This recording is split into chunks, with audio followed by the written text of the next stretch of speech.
Welcome back to the Burr Investor Podcast, where our mission is to empower aspiring real estate investors in their journey towards building generational wealth. All right, welcome back to the podcast. Today, my special guest is Bill Faeth, entrepreneur, real estate investor, expert in the short-term rental SDR space, coach, author, and the list goes on. Bill, thank you so much for being here. Welcome to the podcast. Yeah, thanks for having me, Alex. I'm excited to do this with you today. For sure. Awesome. And I'm excited to have this conversation with you and, share a little bit more about you to our audience. Can you please start by telling us a little bit more about your background and who you are? I'm a five-time fat guy, currently in my XL closet, not my triple X closet right now. I've slept with Tiger Woods over 100 times. I've failed at six businesses in my career, and I'm a college dropout. That's kind of my history. That is awesome. And that is why that is that what contributed to some of the success that you have in real estate investing? Honestly, what contributed to my success, I start with all the negative stuff because that's what fills all of our minds, right? Most of us are held back for our true potential, our true success, because we always focus on that stuff. I've honestly focused on the positive stuff, and I've actually done 43 startups, 37 exits, over $2.2 billion in sales. I've been happily married, never had to sleep at a hotel one night in my life for 27 years. Have 4.0 student athlete, daughters. Everything has been roses in my life. At least people think that publicly. But I will tell you, I've been on the verge of bankruptcy twice as an entrepreneur, and things are really, really hard, right? And when we're on this journey by ourselves. But the one thing you asked that has made me successful, I think, is growing up without a father, with a mother that went from being probably a $22,000 a year salaried teacher in the late 70s and the early 80s, to instilling work ethic in me, and instilling really some business knowledge in my formative high school years. She made the big risk to buy a preschool in Bakersfield, California, when I was a freshman in high school. And I remember sitting at our dining table in probably our $75,000 house at that time. And I'm learning, I was taught what a P&L was when I was a freshman in high school. And so I carried that forward with me. And even as a father now, not having a father, that negative, that I led in with, maybe I didn't say that, but I didn't have a father growing up. I think has made me a great father. So I look at all of those mistakes. A good friend of mine, Dean Graziosi, calls making mistakes, if we learn from them, success tax. It's just the tax we're paying to learn and to get better and to make more money, to make better decisions, right? So I've had a lot of shit go on in my life, and you know what? I'm very, very thankful for it. And I'm blessed to have gone through that stuff to make me stronger, make me smarter, give me more experience to make better decisions today. That's beautiful, man. That's beautiful. Thank you for sharing that and diving deep into that. Because, like you mentioned, a lot of the times we spend, most of our time just talking about the wins and, the successes and making things look good. But ultimately, what really contributes to that are the challenging situations and how do we, overcome that. Well, I mean, Personally, think about, right. So, I mean, I mentioned, I'm a five-time fat guy. I'm 225 pounds. I'm on this mega health journey. I think we talked about that previously, right? And I'm 52 years old and I'm in better condition, probably better shape now than when I was playing professional golf. The reason for that is because of the negative things that have happened in my life, right? And I actually did something. One of the things I think is important for us to be successful is we have to shed the negative thoughts. We have to shed the negative reminders, right? We need to be around people that have already achieved what we want to achieve. We all hear that. And it usually comes from coaches like me, so people don't believe it. But you know what? I'm actually a student too. So I'm still a student. I mean, I pay people to learn from them just like I charge people to teach them. And I think one of the things, like as an example, when I started, 2 weeks before I turned 50, I'm 52 years old. It's been 2.5 years. I was 308 pounds. I'm 225 to 230. All my triglycerides, my hemoglobins, all my biomarkers are off the charts, like 5 times better, right?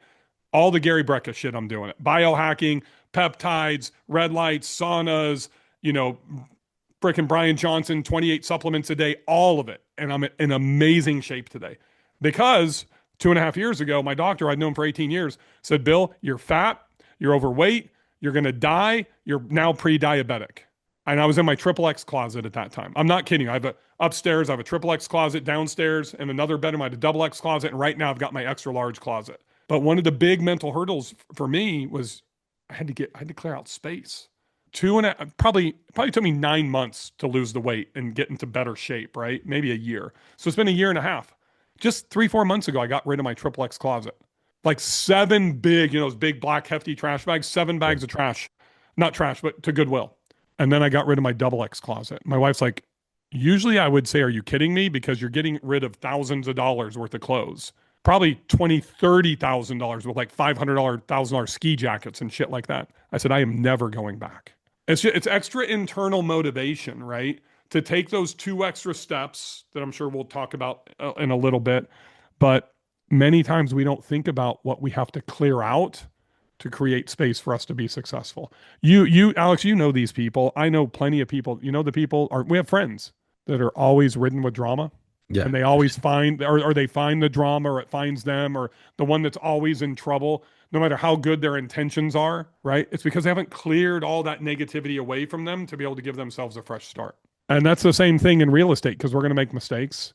It's the same thing in being an entrepreneur with as many startups as I've done. Not all of them have been successful. I'm most proud of those failures because I learned from them and I don't repeat those mistakes.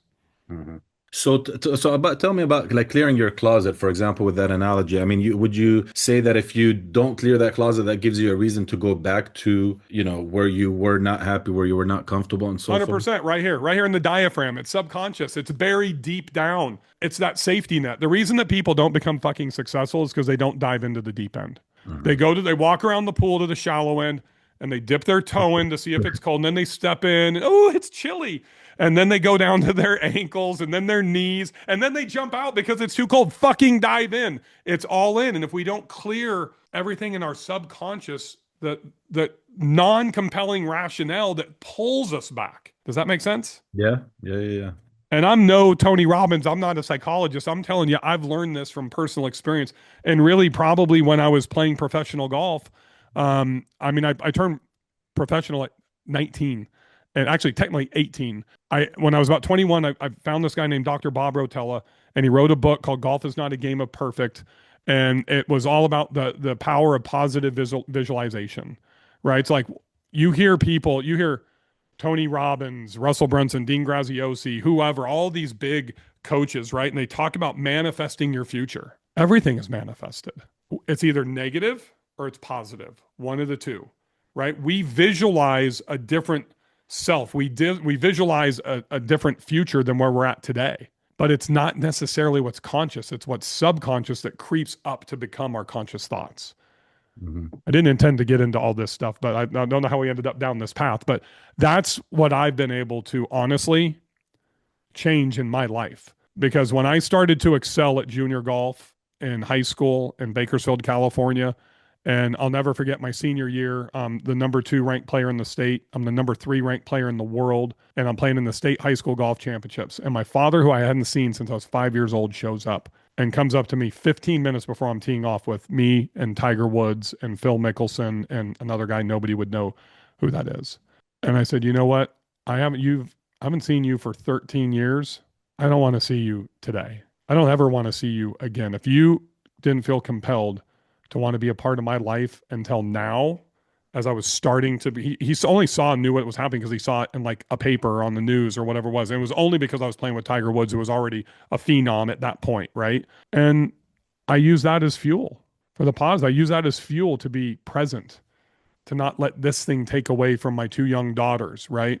To manage my travel schedule, to manage my business ventures, and most importantly, to teach them to become young, confident, financially astute female women. It's beautiful. And you had the choice to choose otherwise, right? You had the choice to just, make yourself feel bad and dwell on, the past, the fact that your father wasn't there, but you chose otherwise. Alex, you have no fucking idea. I'm going to tell you something I don't even think I've told my wife this, honestly. When I was a senior in high school, a guy, well, I'm not going to say anybody's names. I played soccer growing up, like travel soccer. And one of my teammates, and we both stopped playing like our sophomore year, was running with the wrong crowd. Mm. And I got pulled into that crowd. And a guy that I knew for like 6 years murdered 2 people at a Wendy's in Bakersfield, California.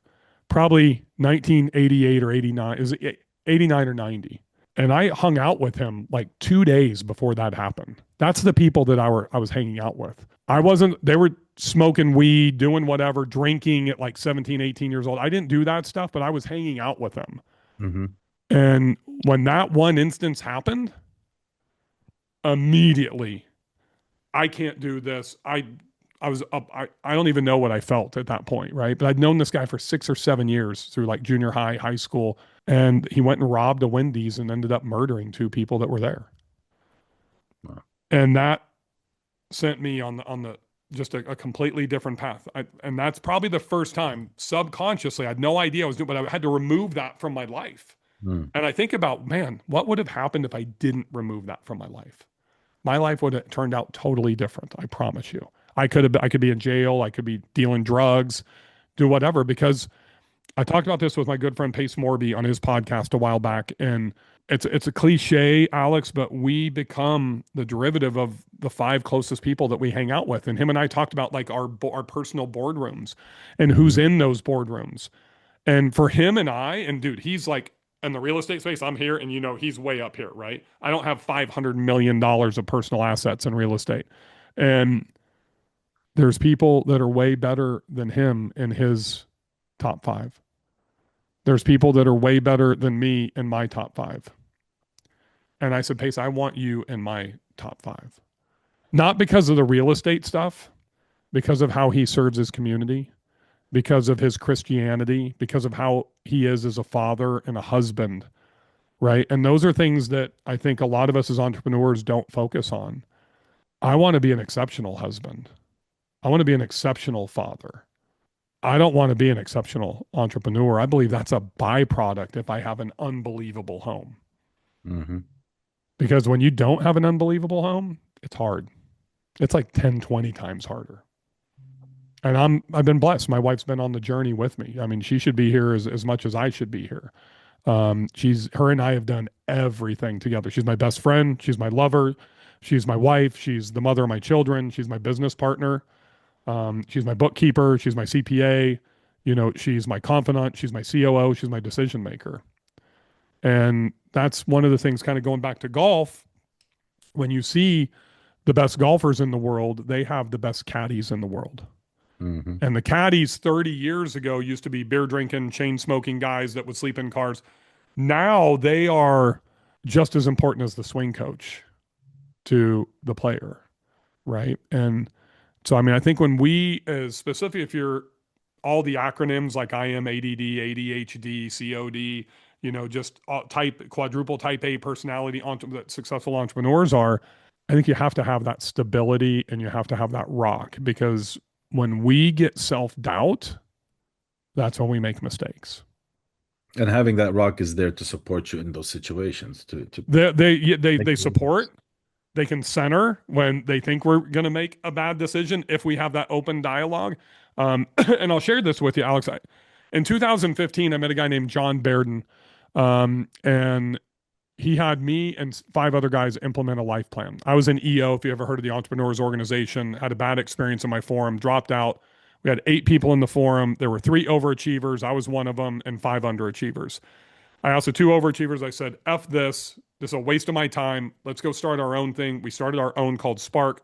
We hired John, brought in 5 other guys, and we thought that he was going to come in. He was like 2-time Fortune 500 CEO, angel investor, all this stuff. And he sat down. He's like, you guys want to be just like me. He's hardcore like I am.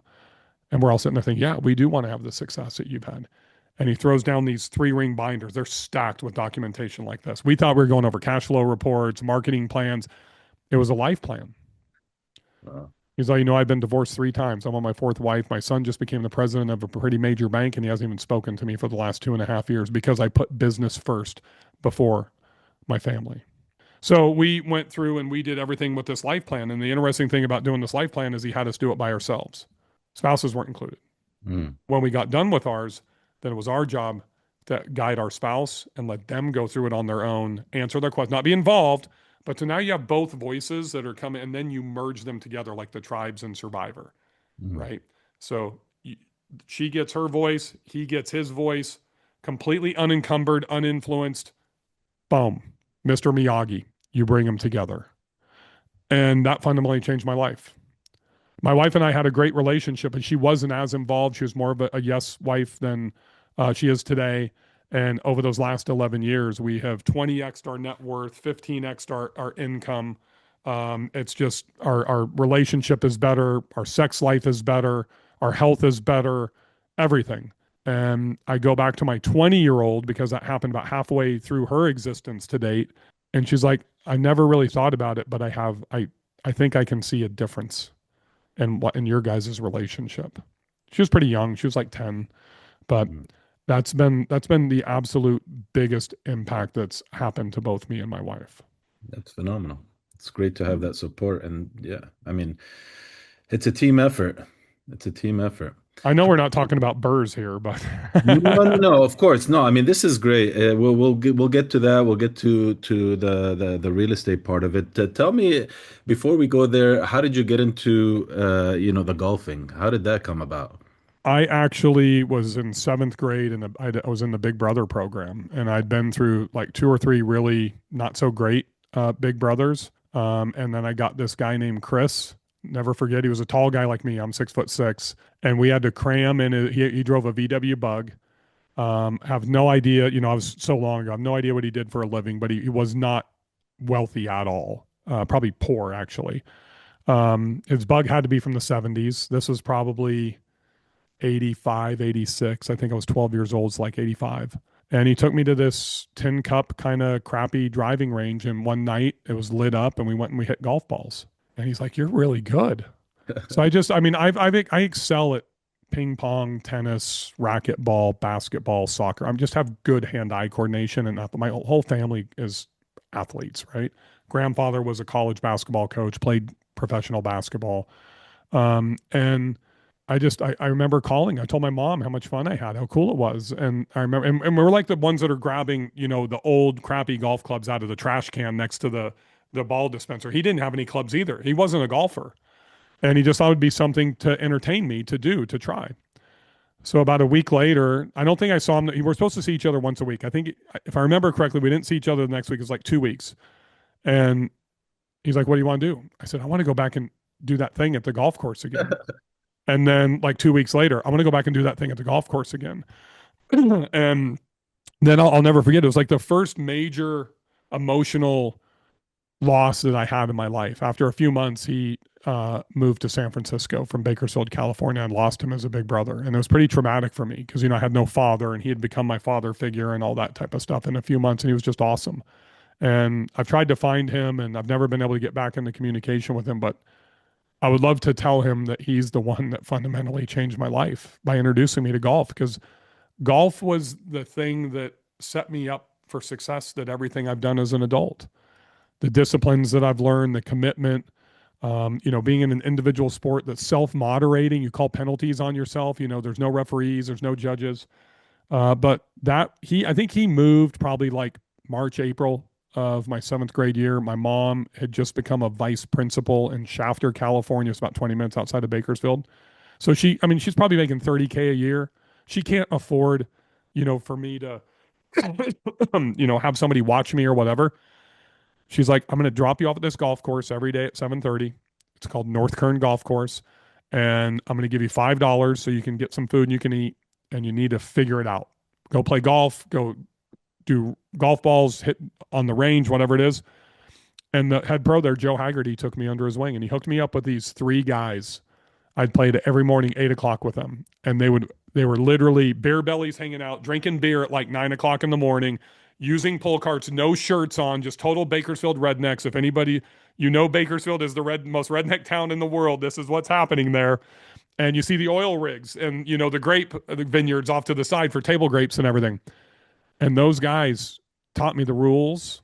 They made me play by the rules. They taught me etiquette. They taught me everything. And for the summer, for whatever that is, 60, 90 days, every single day, Monday through Friday, I'm out there with them and I'm playing with them. And then Joe Haggerty started giving me, when he saw that I was starting to improve and I could like break 100 and then shoot in the 90s, he gave me a lesson, a free lesson, because my mom couldn't afford to pay $40 for a lesson. And then he's all, when you break 90, you come back and let me know. Make sure you have some, one of your, whoever you're playing with, sign the card so I can verify it. And like 3 weeks later, I broke 90 for the first time. And I came back and I was so excited. Joe, look at the card. And he said, I'm going to start giving you a lesson every week. He's all, the only thing I want out of you is commitment that you're going to practice for at least 1 hour a day, every day in between, even when you're at home. And he gave me this little like grip of a club that's only about this long with like a weight on it. He's all, I want you to swing this at home. And I'm going to give you one thing a week to work on, nothing else, just one. I need you to be linearly focused. And that's what set me up for success. I didn't have a coach after that until I turned professional. But it was that opportunity that I needed. And I believe, Alex, that it doesn't matter if you grow up in the hood and, South Crenshaw, or if you grew up in Laguna Beach or, South Beach or New York City or whatever it is. I think we're all presented with opportunities, like 4 or 5 positive and negative ones. That murder, those people I were hanging out with, was a negative one that I was lucky enough to extricate myself from. Joe Haggerty taking a liking to Billy Faeth and investing his time for free into me set my whole life up for success. I learned discipline from him. I learned commitment from him. That, really is what manifested me to become who I am as an adult, as a male, as a husband, as a father today. Wow. Somebody believed in you. Yeah, that's amazing. And I can, translate that into like real estate investing as well. I mean, many people think you have to have all the resources to be able to get started or to invest, which is not true. Like you mentioned, you can come from the hood, you can come from with no money. It's just a matter of, how you assert yourself and how you take action and jumping into that pool, taking action. So you grew up in Bakersfield, California. Is that where your real estate investing journey started, or can you share a little bit about that? Yeah, so I mean, as I said earlier, I became pretty good at golf relatively quickly, and I was the third ranked player in the world coming out of high school. Went to UCLA. My mom made me go to UCLA. I did not want to go there. I mean, I was a huge UCLA basketball fan, and when I was playing basketball, but the golf program wasn't good. Mm, okay. Hard to no place to really practice, like hit balls. Didn't have access to the facilities. I wanted to go to. I was supposed to go. I wanted to go to Stanford with a friend of mine, Nota Begay, who's now a Golf Channel guy, played professional golf. Tiger Woods, Casey Martin. We were all going to Stanford. That was the plan. We all grew up together. We were all the top players, and we were going to go win NCAA championships together.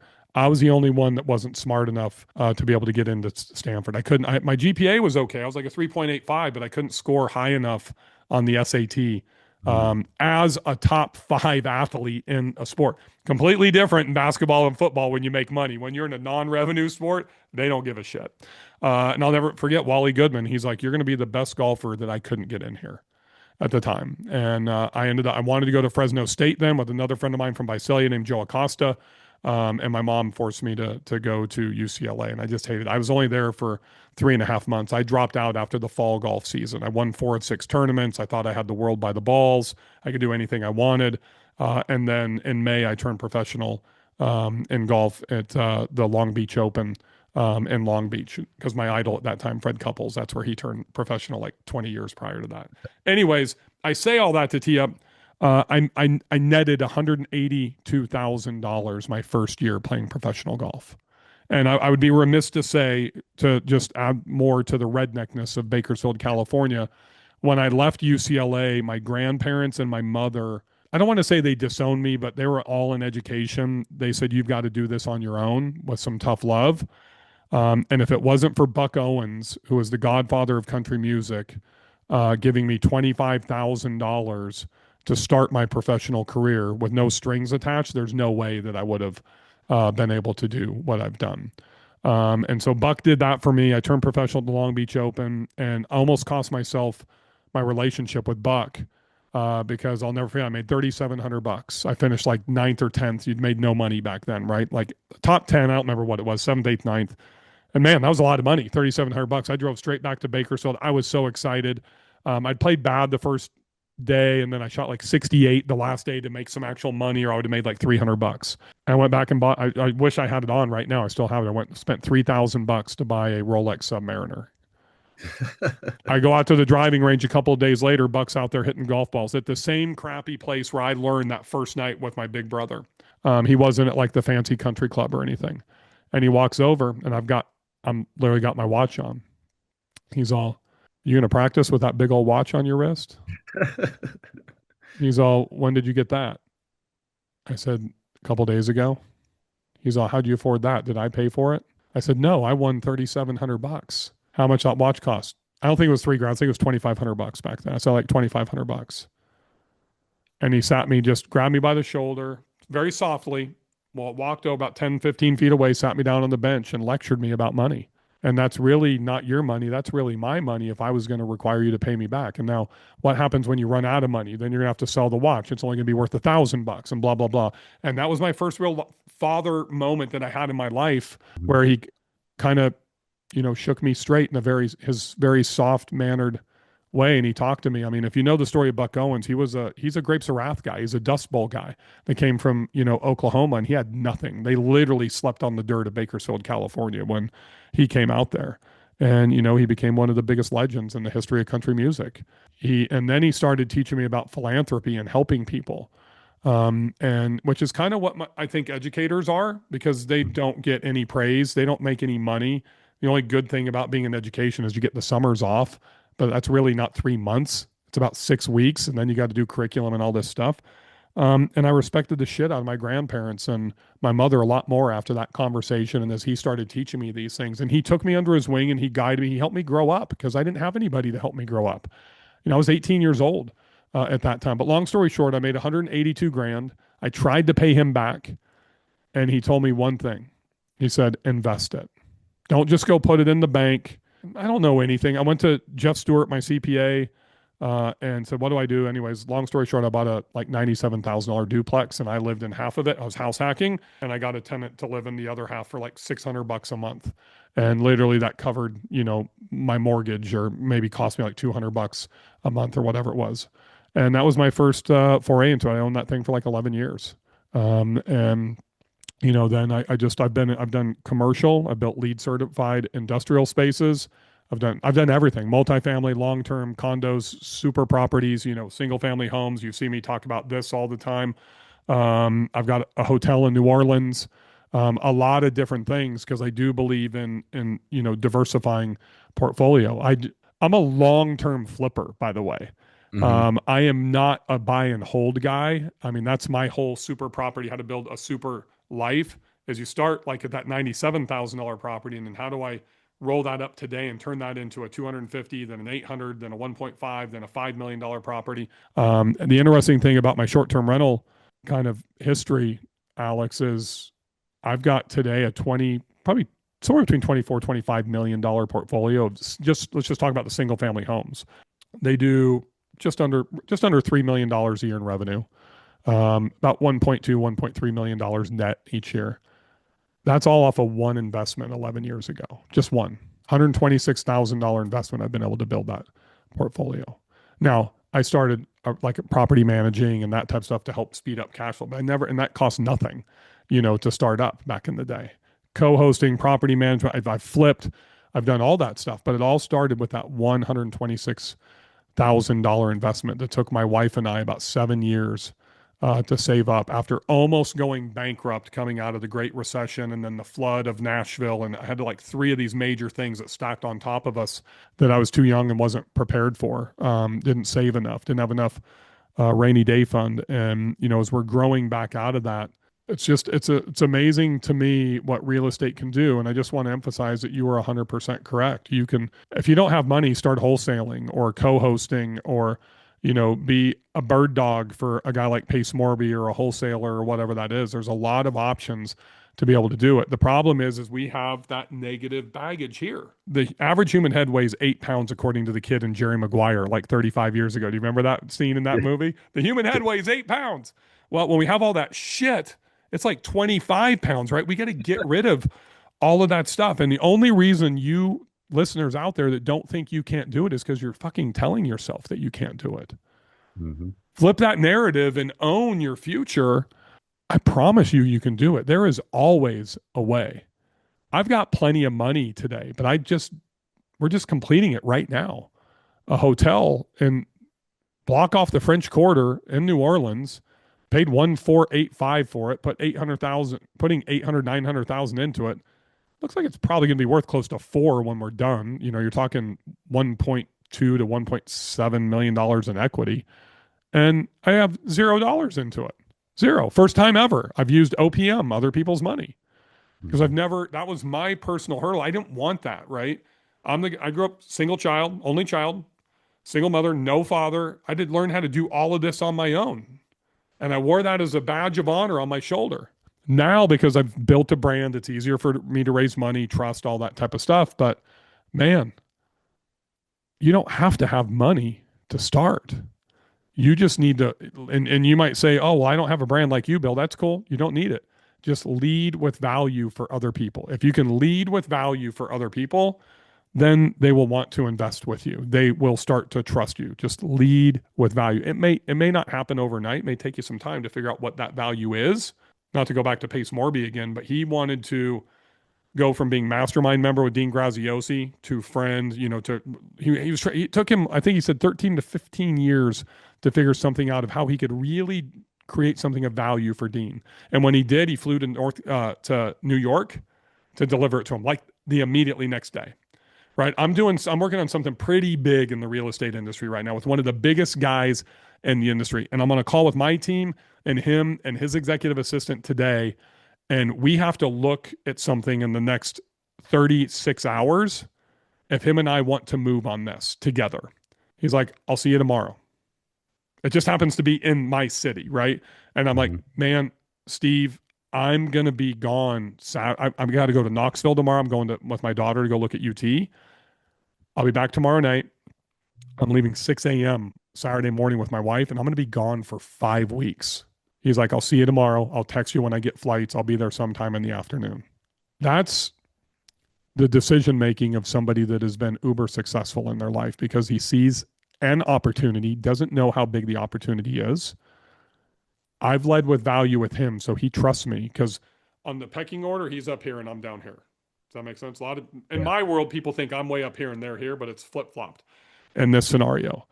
And him and I have something that we're going to put together that will impact thousands of people in a positive way, but we're not going to be able to do it together if he doesn't make that decision to take that action, to take the 2 extra steps to be here tomorrow. That's if he's cluttered with shit in his head. Well, I don't know if Bill's the right guy. I don't know if this is the right deal to do. I don't know this. And we're just going through all these negative thought processes. As Dr. Bob Rotella taught me, we have to take those, crumple them up, and then throw them in the trash can. Like mentally visualize the bubble. Remember Wile E. Coyote Roadrunner back in the cartoons? Here's the bubble right before, you know, the big weight falls on Wile E. Coyote. And it says, oh no. And literally that negative thoughts come out in the bubble. You crumple it up and then you throw it in the trash can. And then you start thinking positively. If you practice that, you will get rid of all your negative thoughts and you will immediately start thinking positively. That's the number one thing that I learned about positive visualization. And you think about this, I'm a snowboarder. If you're a skier or a snowboarder and you look at the person or you look at the trees or you look at the cliff that you don't want to hit or go over, that's where you're fucking going. If you are a golfer and you are saying, I'm not hitting it in that lake, that's exactly where the ball's going. You get linear focused. I'm hitting it to the B on the sign right above your left ear. The B, not the sign, not the BRRR, not the podcast, the B, that finite sign. That's, you visualize that 3 times. It's like literally if I'm playing golf, I'm standing behind the ball and you see guys on the PGA Tour, they're swinging behind the ball. You know what they're doing? They're not loosening up. That's what the average person thinks. I know I'm away from my mic. What they're really doing is they're visualizing their shot all the way down from the time that they make contact. They hear the sound in their visualization. They see it cutting through the 15-mile-an-hour wind, blowing off the ocean, and then landing exactly where they want it to go. I believe everything is about manifestation. I'm not all walk the fire, Tony Robbins type of stuff, but I believe if we set an outcome, if we have a timeline to it, if we can put numbers on it, if we can measure it, and then we can positively visualize the path of how we're going to get there incrementally every single day, it makes it 100 times easier to be able to achieve that goal. And I never had a goal of building X amount in real estate or anything like that. Remember, I've done 43 startups at this point. I like building stuff. And Hmm. what I found is I didn't have to build businesses. I can just build more real estate. Doesn't matter if it's a micro resort, a hotel, or a single family home, but everything I buy is value add because of that. Nothing is ever turnkey. So I can build onto it or build from scratch. And that's where I see the most value in investing. Hmm. And with that said, the real estate portfolio that you were mentioning, is that mainly focused on short-term rentals, or is it diversified? Can you talk a little bit about that? Because, the one of the main businesses that you do is short-term rental, correct? I have 7 businesses right now. I've got a SaaS software company, got a staffing company, I got a bunch of things that I do. I like having multiple small businesses as Hmm. opposed to one big business. Well, one, I don't like employees. When I left California to move here, I had 720 employees, had 6 restaurants, and I never wanted to go back to that. So then my partner and my glow in the dark miniature golf business, we built 178 locations with like 400, 500 employees. I don't even remember. And I never wanted to go back to that. And I said, I'm done. All small businesses is what I like today. It's why I love, I love AI, which replaces a lot of virtual assistants, replaces a lot of, employee stuff. I'm big into automation, but I'm into real estate and I'm into other things. Real estate is just what I've chosen because I see way too many people making way too many mistakes to coach in. And I am 100% in the residential side, short-term rentals. I still have some commercial property. I still do other stuff, but my most linear focus is I don't do midterm. I don't do long-term because I can generate more cash flow out of short-term rentals. I get Grant Cardone and even Pace and my friend Ryan Pineda. They all say short-term rentals are dead. You know what? Flipping's dead. Wholesaling's dead. Buying apartments is dead. Go buy a 200 apartment complex in Dallas and see how you do. That's not the way this world works. It's dead for the average and below. Every one of those sectors is dead if you're average or below. If this is average and you can level up to here, you can thrive in any business in any market at any time. You can coffee shop, build a better phone than what Steve Jobs created and Tim Cook is doing. That's it. That's all. We just have to rise above everybody else. I'm at the top. I'm not even in the top 1%. I'm in my own fucking stratosphere when it comes to short-term rentals because I don't treat it like a passive income. It's an active business, right? And I market off platform. It's not just Airbnb and Verbo. I do revenue management. I invest. I do ridiculous amounts of research, market research, not just data sets like people do that are in multifamily. I am going to the economic planning. I'm going to the economic development divisions and finding out who's getting incentives, what businesses are coming, what's happening. I'm going to planning and zoning. I'm going through, 24 months of minutes at city council meetings to see where markets are going, right? So most people, when they're doing T12s for multifamily or whatever it is, you're betting on the history, right? Hmm. Who gives a shit about the history? That's like the bare minimum, the qualification for the bank to justify financing for this property. Where is the market? Where's the submarket? Where are we going? What's the future? That's the difference for me. That's why I've hit 76 out of 77 triples and home runs. That's my last 77. I've got 76 out of the last 77. And it was actually number 2 that I failed in. So I'm like 70, that would be 75 in a row. And I'm not talking singles and doubles, I'm talking triples and home runs. And that's a combination of flipping and buying and holding. So one thing that I believe in, and applies specifically to real estate, is, the reason why many people fail to succeed in real estate is because there's so many ways, or the reason why they fail in real estate is because there's so many ways to succeed. And in our last conversation, you mentioned something that really stood out, is, it's because you follow what you're good at, your genius, right? The genius zone. You're the genius zone. Yeah. Yeah, 100%. I only do what's in my genius zone. So just think of it as a Venn diagram. You got 2 circles and then the bottom circle and the overlap. The middle is what we should focus on. The problem is most people get distracted with the small stuff that's in the outside of the 3 circles. I do none of that. None of it. I can't even tell you the last time I did a QuickBooks data entry.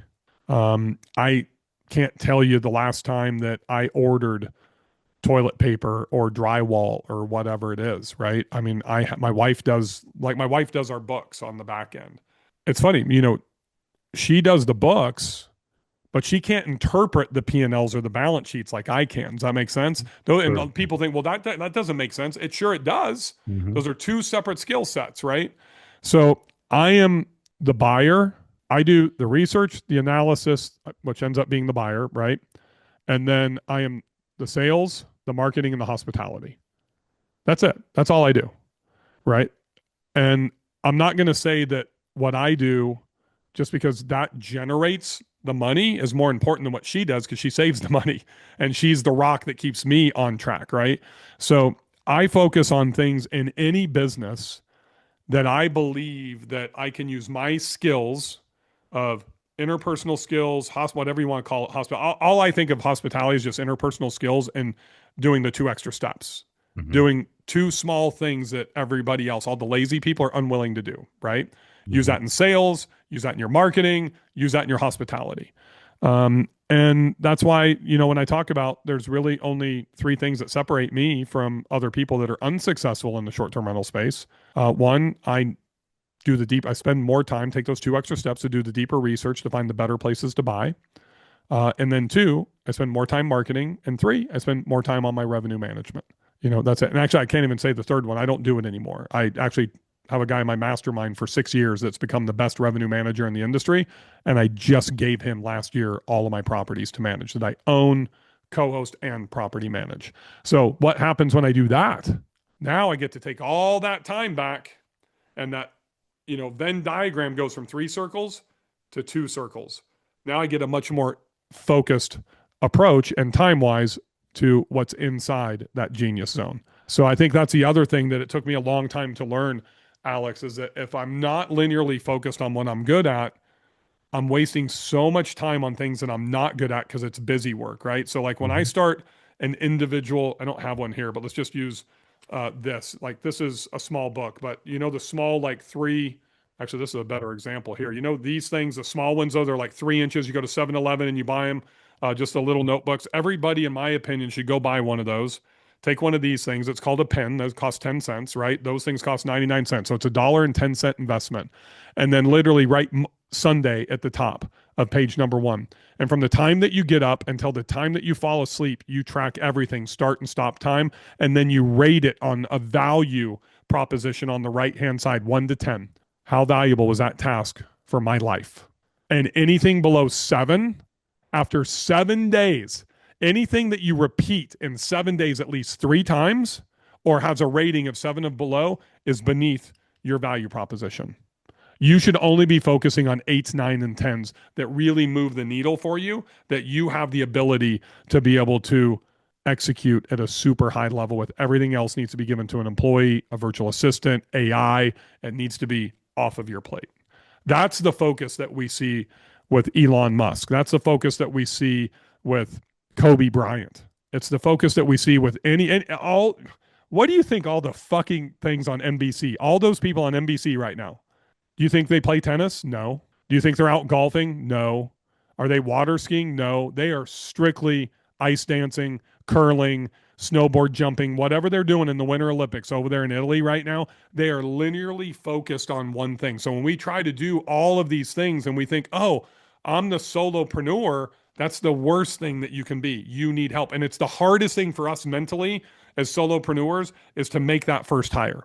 That first hire could be ChatGPT free version, right? It could be Claude, it could be Grok, it can be anything. That's something that's the total different mindset today. And that's what I'm trying to teach my daughters, right? It's funny because, and life evolves. My 20-year-old, I sent to coding camp when she was like 10. Now it would, if she was 10 again, she's going to AI camp this summer as opposed to coding camp. You know what I mean? And Hmm. that's the thing that I think that we have to keep up with, especially when you're my age. I'm 52. It's harder for us mentally, right? But man, I am trying to become an expert in AI. And I don't even know. I'm looking here. I've got 3 monitors in here, nine AI apps I have open right now, right? And each of them serve a completely different purpose. I believe AI is the new virtual assistant. If you are leveraging AI well enough, You may not even need to have employees. There's people that are building 20, 50, $100 million companies right now with no employees. Just one person can do that. Yeah. So I'm leveraging AI tremendously right now. And times have changed. I mean, times have changed. Like you mentioned, coding and now AI. I mean, the times have changed. You got to keep up with everything and to stay competitive. 100%. I look at my process of underwriting a new market to invest into that used to be manual. That was about 16 to 20 hours for me to go through like all the websites of documentation for those three entities I told you about: economic development division, planning, zoning, city council. Just for that segment of it, let's call it 20 hours. I can now get that done in 30 to 35 minutes using AI. Depending on like the county and how they have their digital assets set up, some of it might be a little bit more of a process. But if I can do that and get that information gathered in 30 minutes versus 20 hours, are you kidding me? That's the type of efficiencies that we have to look at to become better. This is awesome. And I know you're working on your second book. Can you share a little bit about it, or is that too soon? And No, the book is. I appreciate you asking. The book is done. It's actually available for pre-order everywhere. Books a Amazon and all. Million, Barnes and Noble, Amazon, everywhere. It's called The Two Extra Steps. And it's the one thing that has allowed me to separate myself from everybody, all my competitors. It's basically just doing two small things that your competitors are unwilling to do, or doing two small extra things. I'll give you an example. When I started on my weight loss journey, I started on a treadmill, at incline 7, and then 9, and then 10, 11, 12, 13. Now it's incline. Now I do incline 15. My doctor's like, I want you to do 30 minutes every morning. So what do you think I do? What's the two extra steps? What's 20% more? Right. So I'm doing 36 minutes. Hmm. Right. Bill, I need you to sauna 4 times a week, 176 degrees for 20 minutes. It reduces 40% all cause mortality. So I'm going 25 minutes 5 times a week, right? Just a little bit extra. That's it. And for all of you guys that are short-term rental hosts, what do you do when somebody books? Oh, your automated message goes out and you just say, great. Well, remember, in my genius zone, I'm a sales and marketer expert, right? So what's super easy? Pull out this thing, unplug it, hit the camera button, hit the video button, hit the reverse button, and you can see this. And literally, hey, Alex, thank you so much for booking my short-term rental in Gulf Shores, Alabama or Montana. I look forward to hosting you. Oh, by the way, my name is Bill Faeth. I'm doing this podcast right now, but you were so important that you just booked that property. I wanted to take a second and say hello and let you know me and my wife, Maria, are going to be here for anything that you need. Boom, done. And then I text it to them. Nobody fucking does that because they're too lazy. Makes a It difference. takes too much time. I can't scale that. Bullshit, you can't. You ever heard of something called HeyGen? Build an avatar that can come in and literally do that through AI to where you can personalize it and integrate it through Zapier directly into your PMS to where it will send automatically. There are ways to do these things, but that personal touch does a couple of things from a sales standpoint. What people don't understand is these small things, Alex. If you go book an Airbnb today with the strictest cancellation policy, and let's say you're going to drive down to Laguna and you're going to book a $20,000 a night place, or you could be booking a $200 a night place in Cerritos. I don't care. But for 2 days, 48 hours, you have the opportunity to cancel that at the strictest cancellation policy with no penalty. That's sales that I just did there. Hmm. That's marketing. That's trust building as a host to where if I F up, I get the opportunity to recover. Yeah.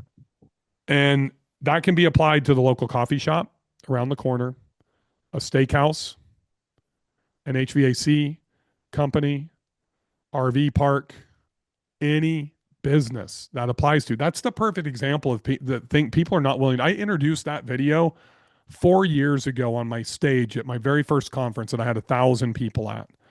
And every year since then at that conference, I've reintroduced it.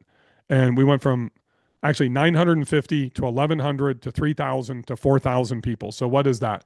That's like almost 9,000 people in 4 years at 4 conferences. And I promise you, and I put this on my YouTube channel, I put it everywhere. And my social media combined reach in a month is about 700,000 people. So think about it, I probably reached millions of people with that one little thing. But I'll guarantee you less than one That's the half of big 1% question. of the people are doing it. Yeah.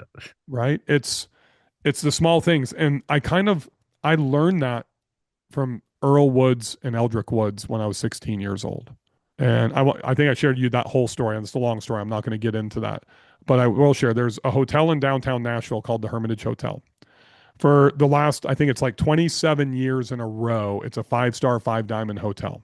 And it's the only five-star, five-diamond hotel in the state of Tennessee. The manager, Dee Patel, they used to be a client of mine. We're still really good friends. And I remember when I walked in there after I'd won the account away and taken it away from somebody else. And I basically said, Dee, I will do anything that you need. And I proved it to her by doing some things. But when I walked in there to sign the contract, I'm standing at the concierge, the only clay door concierge in the state of Tennessee. Love the concierge there. She's now retired. But these are, and this young girl comes up and says, Mr. Faith, would you like some water? I said, man, I would love to. I'm a little nervous. I got a three-piece suit on. I'm like 315 pounds, sweating to death. And Dee's laughing. I said, man, Dee, it's hot in here. You're making me nervous. I said, are we still going to get this deal done? And I grabbed the water and she's like, hold on, would you like lemon or no lemon? This one has lemon. That one's just straight water. And she walked away and I said, that was so nice. And how did she know my name? She's like, that's their job. You're a guest. I said, I'm not a guest. She's like, it doesn't matter if you're a vendor, you are a guest. I said, really? Do they do that all the time? She shared something with me. She said, I require, and she was the rooms manager, not even the general manager at this time. She's like, I require all of our staff to plus one a fellow staff member and a guest every day. And they have to report it at the end of their shift. I said, what's a plus one? It is just making somebody else smile or doing something nice for them that is completely unexpected. And that was the first time I said, Dee, that's 2 extra steps. That was probably 2006, 2007. My first little conference I did in the limousine space. And I had her there as a keynote speaker and she shared that. And like, if you've ever flown in and out of LAX, right, or New York, or any of you guys that are listening and you travel and you come down the escalator to go down the baggage claim at any airport, it's really prominent in New York and Miami and LA. And you see all the disheveled guys down there with the wrinkled signs that says Faith and Smith and whatever, right? And they look like they've been crumpled up and written in poor handwriting with Sharpie. You know what the guys do that take the 2 extra steps? They don't have a sign. They walk up and say, hi, Mr. Faith. My name's Mark Smith. I'm going to be your chauffeur today. And I'm like, Mark, that's a little weird. How did you know who I am? We are trained to not look like those guys. And we do our research. We found your profile on LinkedIn. We're able to connect everything. And we're very excited to have you here in Los Angeles today. It takes like 5 minutes of fucking research. 5 minutes. That's it. But how did that make you feel though, right? That's the whole point. Everything is about how you make somebody feel. When I do this, the response is, oh my God, I book Airbnbs all the time. Nobody's ever done that for us. Yeah. I'll share one more super quick story because this was traumatizing for me last night. I'm flying home last night on my last leg, late at night, Denver to here. I get a text message from a guest that just checked into my number one property in my portfolio. And it's ding, ding, ding, ding, ding. Photo, photo, photo. Beds aren't made. Crap in the toilet. Trash can on the kitchen counter, all this stuff. I'm like, what's going on? I text my wife. I said, you got to call the guest. And the guy's name was Vic. I said, Vic, I apologize. I'm on a plane from Denver. He's like, oh, hey, we just flew in from Denver. And it was a nightmare. I said, yeah, my flight was delayed. I had to run 52 gates. I thought I was going to miss it. But let's not talk about me. Let's talk about you. I'm so sorry. What? He's all, the house isn't done. So I'm like 45 minutes into my 2.5-hour flight. I'm texting with my wife. Then all of a sudden, my wife isn't texting me back. Well, what I find out, 20 minutes later is my head's just reeling with everything that's going on. She's on the phone with the guest. And the guest walked into a property, miscommunication. Cleaners didn't clean because the contractor was there when he wasn't supposed to be there, thought they were doing construction. Wife didn't let him know guest was coming today because it had been taken out of our automation. Just a blunder of errors. And I specifically told my wife, own it, no excuses, apologize, comp, all these things. She's like, he didn't ask for any of that. He said he's a host too. He understands, and he referenced your welcome video. Oh, wow. We luckily were able to put him in our brand new house 2 doors down for the night and then moved him back over today. But I had already comped their first night stay like $600. I texted him and said, I know you told my wife you didn't want anything. because we're putting you into a bigger house, 2 houses down. But I have kids. I travel all the time. I know how stressful this is. I've already comped your first night stay. I have comped your cleaning fee, which is like $400, like $1,000 total. And then I said, I'll have breakfast waiting for you at 9 a.m. at the other house. Our cleaners are going there to clean it right now. And then, you guys can stay at this house because we do have a guest checking in tonight. So you have to check out of the nicer one to go back over to this one at 10 a.m. And he sent me a photo of the breakfast this morning, which isn't like croissants. I literally had a restaurant do full eggs, bacon, biscuits, and gravy. It was like a $300 breakfast. And a lot of people say, well, Bill, you overcorrect all the time. Well, I'm a very discerning traveler. I fly first class. I stay in good hotels. I eat at nice restaurants. I would want somebody to take care of me that way. I'm not trying to save money. I'm not trying to, just not cost myself 10%, which is what the natural inclination is to, to delve to. And I want to make sure that I over deliver because I believe that mishap, that opportunity, number one, there's 2 points here. That creates the opportunity for me to fail. If I don't do that and have other communication over the 3 or 4 weeks before that guest stays with me, I have no rapport, no relationship. I don't earn the opportunity to fail. So video is the next best thing to being, face to face in person. Number two is when I overcorrect and I do something to make them feel like, wow, he really over delivered. He didn't have to do all that. They might actually give me another shot and come back. And instead of being in Gulf Shores, maybe they go to North Carolina with me or Arizona with me or Montana with me or someplace else. So tomorrow I will hit them with, hey, Vic, how's everything going? Like personal, not automated, right? So sorry once again, I'm apologizing every day. And tonight, bottle of, I saw them, I went to my security cameras, saw they had wine that they were taking into the house. So they have 2 bottles, $125 of Silver Oak, Alexander Valley, not Napa Valley. But those are being delivered tonight.